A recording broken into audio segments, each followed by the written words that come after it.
کہ میرے M P اے کو تو ایک بلو پاسپورٹ چاہیے، میرے ایم پی اے کو 4 سے 8 کلیکشن کوفن کا لائسنس چاہیے، میرے ایم پی اے کو ایئرپورٹ لاؤنج میں وی آئی پی لاؤنج میں جگہ چاہیے۔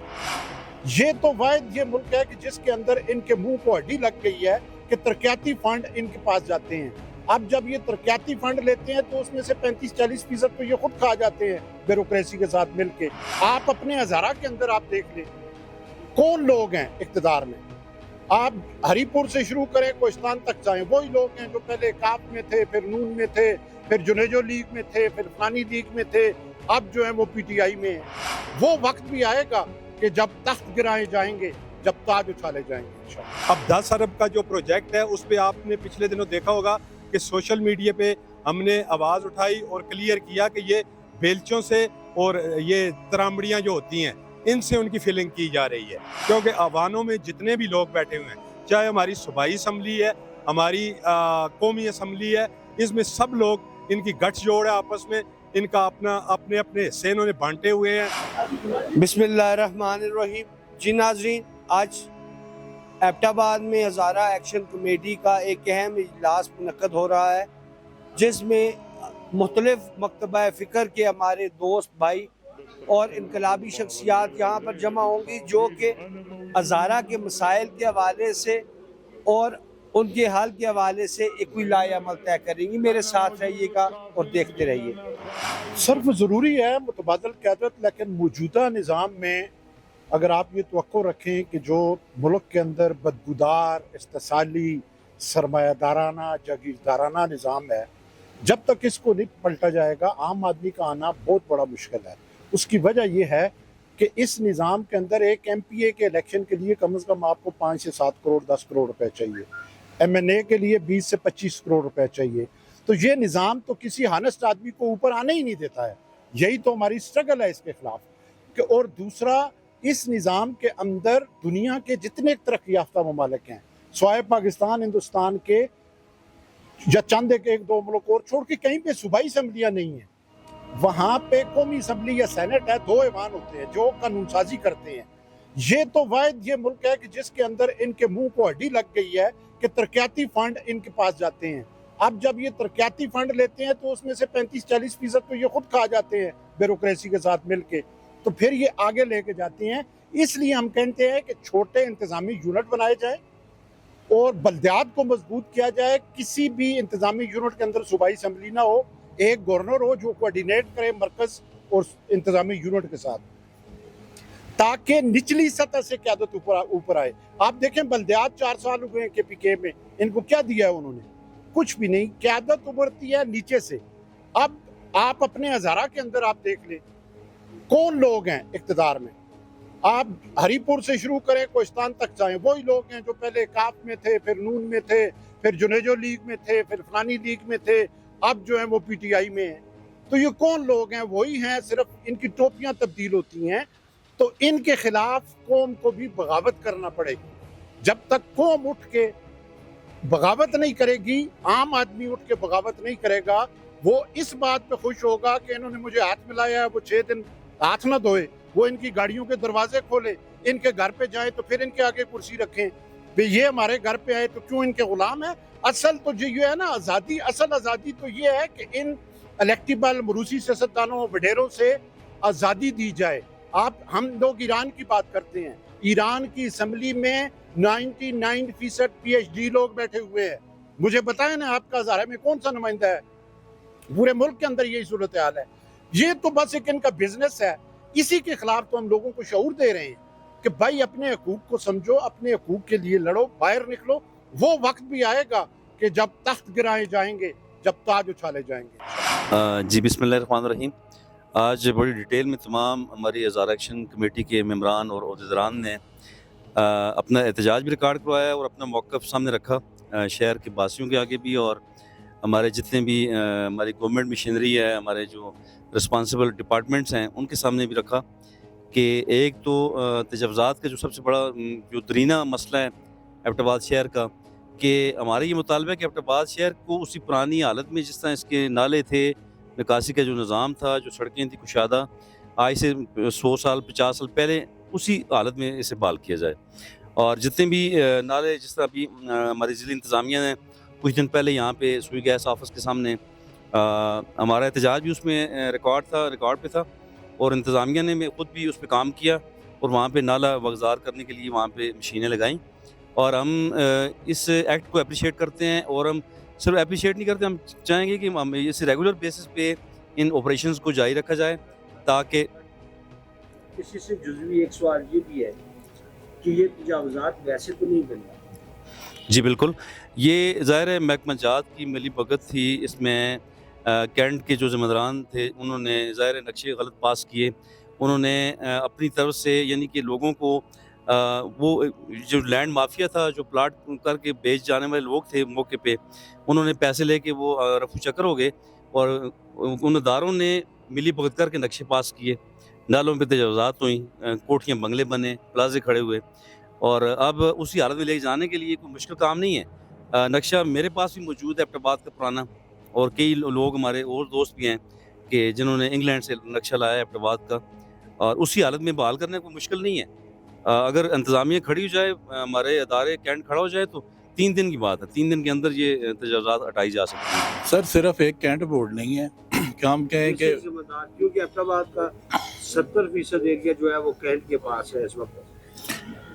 اگر آپ کینٹ بورڈ کی بات کرتے ہیں تو کینٹ بورڈ اکیلا ذمہ دار نہیں ہے, کیونکہ اگر آپ دیکھتے ہیں کہ بہت سارے ادارے بیک وقت کام کرتے ہیں, اور کینٹ بورڈ بھی مختلف اداروں کے ساتھ مشترکہ طور پہ جب بھی کوئی میٹنگ ہوتی ہے کینٹ بورڈ کی, اس میں آپ کی انتظامیہ کو بھی شامل کیا جاتا ہے. ہم اگر کہیں کینٹ بورڈ کا, تو اگر کینٹ کے علاقے کو دیکھیں تو کینٹ بورڈ نے وہاں پہ بڑے اچھے کام بھی کیے ہیں. جو اچھے کام کیے ہیں ان کو بھی ہمیں کریڈٹ دینا چاہیے. اور اگر ہم صرف یہی کہیں سر جو برے کام کیے ان کا ذمہ دار کون ہے؟ سر برے کام ایز اے معاشرہ ہم لوگ سبھی شامل ہیں. دیکھیں ابھی اس چیز کو میں آپ کو اس کا ڈائریکٹ آپ کو جواب دیتا ہوں. دیکھیں اگر آپ کہتے ہیں جی کہ یہ تجاوزات ہوئیں, ان میں کون شامل ہے, آپ مجھے بتائیں. کوئی بھی بندہ انڈیویجول بھی وہاں شامل ہے, اس نے بھی اپنے گھر کے باہر نالی پہ قبضہ کیا ہوا ہے, اس نے بھی ایکسٹینڈ کیا ہوا ہے. ٹھیک ہے, جہاں اداروں کا تعلق ہے, جہاں انڈیویجول کا تعلق ہے, سب لوگ شامل ہیں تجاوزات کرنے میں بھی اور سب چیزوں میں. ہم صرف اس کینٹ بورڈ کو ہی ذمہ دار کر دیں تو یہ ناانصافی ہوگی. آپ اگر پورے آپ کو کوئی ابلاج تو نہیں کیا گیا کینٹ بورڈ؟ سر ہمیں کوئی ابلاج نہیں کیا گیا, کیونکہ ہم لوگ اس چیز پہ نہیں کہہ سکتے کہ اگر ہم صرف اور صرف لوگوں کی برائیاں بیان کریں. اگر ہزارہ ایکشن کمیٹی کا پلیٹ فارم صرف اور صرف یہاں ہزارہ کے لوگوں کے مسائل روشن کے لیے اجاگر کرنے کے لیے, اور ہم ہر فورم پہ ہر طرح کے مسائل اجاگر کرتے ہیں, آپ یہ کہیں کہ جی ہم لوگ صرف ایسے بیان دے دیں جہاں پہ آپ ہم سے میرے منہ سے وہ چیز اگلوانا چاہتے ہیں کہ سارے کے ساری ذمہ داری کینٹ بورڈ پہ ہے, تو ایسی بات نہیں.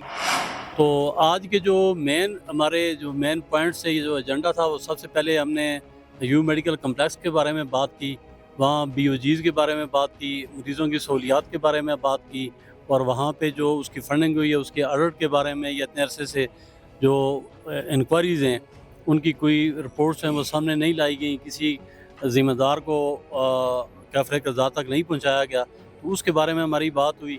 پھر یہ جو ایبٹ آباد میں روزانہ کی بنیاد پہ یہاں بارش ہوتی ہے تو جو سیلاب آتے ہیں, نالے بند ہوتے ہیں, لوگوں کی دکانوں اور املاک کو جو نقصان پہنچتا ہے, تو اس پہ ہماری بات ہوئی. ہم نے گورنمنٹ سے یہ ریکویسٹ کی کہ جی اس پہ فی الفور جو ہے وہ ایکشن لیا جائے اور یہ اس پہ کام کیا جائے.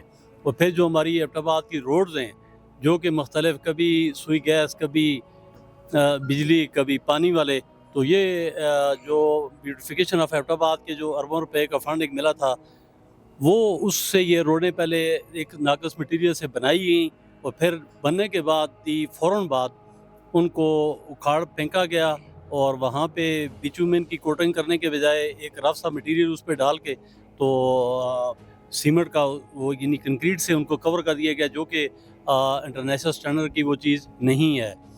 اس پہ ہماری بات ہوئی. اور تھرڈ ون جو تھا وہ ہزارہ الیکٹرک سپلائی کے سلسلے میں بات ہوئی کہ جی یہ ایک ہمارے لیے کہ وہ بند تو گئی, لیکن اس میں تمام تر اس کے جو بورڈ آف ڈائریکٹرز میں جتنے بھی اس کے لوگ ہیں یا اس کے 17 اینڈ ابو جتنے بھی امپلائیز ہیں، وہ کوئی پنجاب سے آیا، کوئی کہاں سے آیا، ہزارہ کے لوگوں کو بہت کم اس میں موقع دیا گیا، اس پہ ہم نے بات کی۔ اور ساتھ اپائنٹمنٹس کے سلسلے میں کہ جو بندہ جو کنٹریکچوئل بیسس پہ جو اپائنٹمنٹس یا ڈیلی ویجز پہ ہو رہی ہیں تو وہ سامنے لائی جائیں، اور اس کا کیا کرائٹیریا ہے، اس کا میرٹ کیا ہے، اس پہ ہم نے یہ بات کی۔ بسم اللہ الرحمن الرحیم۔ طارق بھائی، بات یہ ہے کہ جن کو ہم نے ذمہ دار بنایا تھا، یہ تو قوم کو سوچنا چاہیے کہ وہ اس وقت کیا قانون سازی کر رہے ہیں۔ وہ تو جو قانون سازی کر رہے ہیں، اس سے تھوڑی دیر پہلے ہم نے جو پریس کانفرنس کی ہے اس میں بھی میں نے یہ نشاندہی کی ہے کہ میرے ایم پی اے کو تو ایک بلو پاسپورٹ چاہیے، میرے ایم پی اے کو 4 سے 8 کلیکشن کوفنگ کا لائسنس چاہیے، میرے ایم پی اے کو ایئرپورٹ لاؤنج میں وی آئی پی لاؤنج میں جگہ چاہیے۔ اور یہ اگلی قانون سازی کیا کریں گے؟ یہ اگلی قانون سازی ایک وقت ایسا آئے گا کہ یہ کہیں گے کہ یہ ایم پی اے بھی یاد رہنا چاہیے، یہ 5 سال والا سلسلہ بھی ختم کرنے کی کوشش کریں گے۔ جس طرح انہوں نے یہ کہا ہے کہ ہماری جو مراحات ہیں یہ تاحیات ہونی چاہیے، جو ان کو جتنی بھی مراحات ملتی ہیں یہ ایک ایم پی اے کو تاحیات ملنی چاہیے۔ اب یہ ان کے بس میں ہو تو یہی قانون سازی کریں گے کہ ان کا جو ٹینیور ہے وہ تاحیات ہو جائے۔ تو گزارش یہ ہے کہ یہ ہم جیسے لوگ، یہ جو ہزارہ ایکشن کمیٹی ہے، آپ نے خود بھی اس کی تعریف کی ہے، ہزارہ ایکشن کمیٹی کوئی گورنمنٹ نہیں ہے، یہ ایک ایسا ادارہ ہے، ایک ایسی تنظیم ہے مختلف باصلاحیت الحمدللہ لوگوں کی، مخلص لوگوں کی، جو مسائل کو اجاگر کرتی ہے۔ اس کو حل کرنا یہ حکومت کا کام ہے، اور یہ سوچنا سمجھنا لوگوں کا کام ہے کہ ان کے مسائل پہ نشاندہی کون کر رہا ہے اور کون آواز اٹھا رہا ہے۔ آپ نے دیکھا ہوگا کہ ہم پچھلے تقریباً 1 ہفتہ ہو گیا ٹھنیانی روڈ پہ آواز اٹھا رہے ہیں، لیکن مجال ہے کہ ٹھنیانی روڈ کی آواز سوشل میڈیا پہ، الیکٹرانک میڈیا پہ مختلف ہزارہ ایکشن کمیٹی نے اٹھایا۔ مجال ہے کہ کوئی ٹس سے مس ہو۔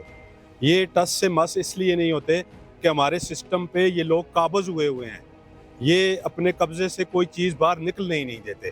ٹھنیانی روڈ کا پروجیکٹ آپ کے سامنے ہے، یہ پروجیکٹ بیسیکلی ورلڈ بینک کے تعاون سے ہوا ہے۔ ورلڈ بینک نے جو پیسے دیے ہیں وہ ہماری قوم پہ قرضہ تھا 3 ارب روپیہ، اس کو ایکسٹینڈ کرتے مختلف ہیلے بہانے کر کے اس کو 10 ارب تک پہنچا دیا ہے انہوں نے۔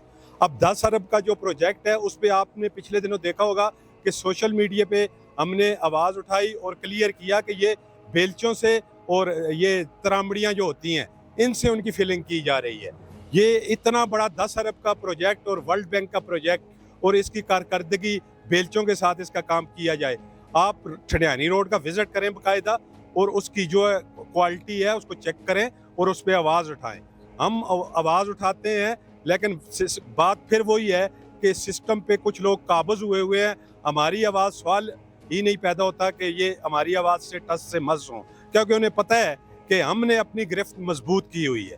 ہم جس وقت اس سسٹم کے خلاف نہیں کھڑے ہوں گے، اس سسٹم سے بغاوت نہیں کریں گے، تب تک ہماری آواز جو ہے ایوانوں تک نہیں جائے گی۔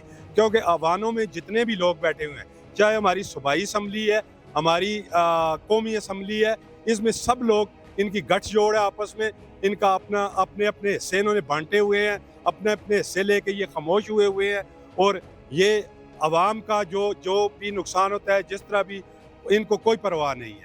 میں آپ تمام سوشل میڈیا، الیکٹرانک میڈیا جتنے بھی لوگ ہیں، ان سے پھر ریکویسٹ کروں گا کہ ہماری ٹھنیانی روڈ اور باشمول ایبٹ آباد کے جتنے بھی انتظامی معاملات ہیں، خواہ اس میں ایوب میڈیکل کمپلیکس ہے، روڈ کے مسائل ہیں، نالوں کے مسائل ہیں۔ اب نالوں کی بات کی جائے تو پچھلے دنوں آپ نے دیکھا ہوگا کہ ہم نے احتجاج ریکارڈ کروایا، وہ سوئی گیس کے دفتر کے پاس ایک نالا ہے، اس نالے پہ انتظامیہ نے ایکشن لیا، وہاں انہوں نے ایکسویٹر لگا کے کوئی دیواریں شواریں بھی گرائیں، لیکن ایکوریٹ جو جتنا وہ نالا ہے، جتنی اس کی لینتھ ہے، جتنی اس کی چوڑائی ہے، ہم پھر ایک دفعہ ریکویسٹ کرتے ہیں ڈسٹرکٹ انتظامیہ سے کہ اس کی جتنی لینتھ ہے اس کو کلیئر کیا جائے، جدھر تک کٹائی ہوتی ہے اس کو کٹائی کر کے پھر اس کے سامنے ایک دیوار لا کے پراپر نالے کو جو ہے وہ ریگولر کیا جائے۔ ہمارا ملک جو ہے نا ایک باغیچہ ہے، اور ہزارہ جو ہے اس کا ایک چھوٹا سا گلدستہ ہے، اور ہم ہزارہ کے حقوق کے لیے بات کر رہے ہیں کہ ہزارہ کے پسے ہوئے عوام جن کو کوئی والی وارث نہیں ہے، ہم صرف یہ چاہتے ہیں کہ اگر یہ لوگ بھی خوشحال ہوں گے، یہاں پہ کوئی انڈسٹری نہیں ہے، کوئی فیکٹری نہیں ہے، یہ چھوٹے ادارے ہیں، اگر ان لوگوں کو یہاں پہ ملازمت نہیں ملے گی تو یہ بے روزگاری مہنگائی کدھر جائیں گے؟ اور کل فیوچر کے جو مسائل بنیں گے ہم ان کی وجہ سے پریشان ہیں کہ یہ بچے ہمارے کل ان کو جاب نہیں ملیں گی تو یہ ہزارے کا مسئلہ نہیں بن جائے گا، یہ پورے ملک کا مسئلہ بنے گا۔ اگر ایک ایک پھول ٹھیک ہوگا تو ہمارا ملک گلدستہ بن جائے گا۔ ہم صرف یہ چاہتے ہیں کہ ہمارے مسائل کو اور ہمارے فیوچر جنریشن کے مسائل کو سنا جائے، ان کو حل کیا جائے تاکہ مریضوں کا علاج ہو اچھے طریقے سے، لوگوں کو جاب ملے، جاب کریشن ہو، ایجوکیشن اچھی ہو۔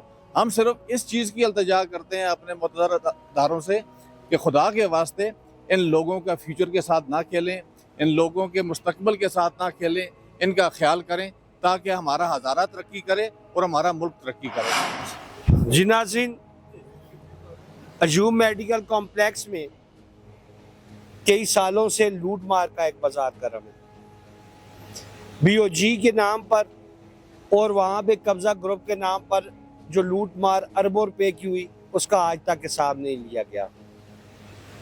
ٹی ایم اے، کینٹ بورڈ، ایون کہ ہمارے زکوٰۃ ڈپارٹمنٹ تک کوئی بھی اپنا کام ایمانداری سے نہیں کر رہا۔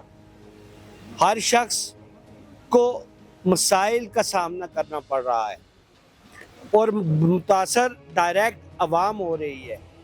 ہمارے حکمرانوں کو اپنی تعیات رکنیت اور تعیات آمدن کی فکر ہے، جبکہ انہیں عوام کی فکر نہیں ہے۔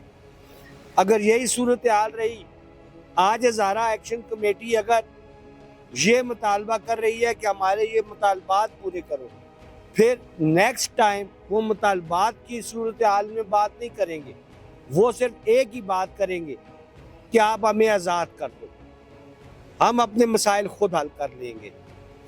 کیمرہ مین فہیم کے ساتھ محمد طارق یوسف، چیف رپورٹر این کے نیوز USA۔